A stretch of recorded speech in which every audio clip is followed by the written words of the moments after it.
চারিদিকটা পুরো মেঘলা আর সাথে বৃষ্টির ওয়েদার। এই রোদ আর এই বৃষ্টি, তার সাথে আবার উইকেন্ড বলে কথা। রোজ দিনের ওই গতানুগতিক ব্রেকফাস্ট ছেড়ে আজ একটু পাস্তা খাওয়ার ক্রেভিংস হচ্ছে। বাড়িতে আছে শুধু ডিম, তাই বলে কি পাস্তা খাওয়া বন্ধ থাকবে? তা কি করে হয়। তো হ্যালো এভরিওয়ান, আমি রাইমা তোমাদের সবাইকে আমার চ্যানেলে নতুন আরেকটি ভিডিওতে স্বাগত জানিয়ে শুরু করছি এগ পাস্তা বানানো। প্রথমেই পাস্তাটাকে বয়েল করতে বসিয়ে দিলাম, সাথে সামান্য পরিমাণে নুন আর একটু রিফাইন তেল দিয়ে। পাস্তা বয়েল হয়েছে নাকি চেক করার জন্য দুটো পাস্তা তুলে নিয়ে ছুরি দিয়ে কেটে দেখলাম পাস্তা 80% সেদ্ধ হয়ে গেছে। এরপর পাস্তাটাকে একটু ঝুড়িতে স্ট্রেন করে নিলাম।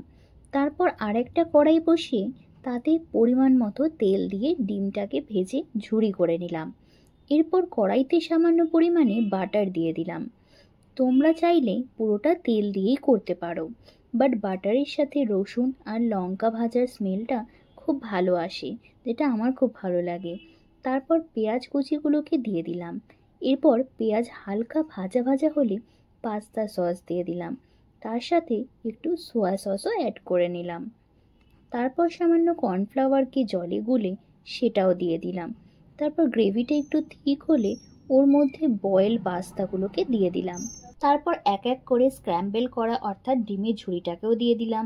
তারপরে স্বাদ মতো নুন দিয়ে অরিগ্যানো অ্যান্ড চিলি ফ্লেক্স ছড়িয়ে দিলাম। তাহলে দেখতেই পেলে তো কত সহজে তৈরি হয়ে গেল এই রেসিপিটা। তো তোমরাও এই রেসিপিটা বানিয়ে দেখো, আশা করি অনেকেই বানাতে জানো। তাহলে আজকের মতন ভিডিওটা এখানেই শেষ করছি।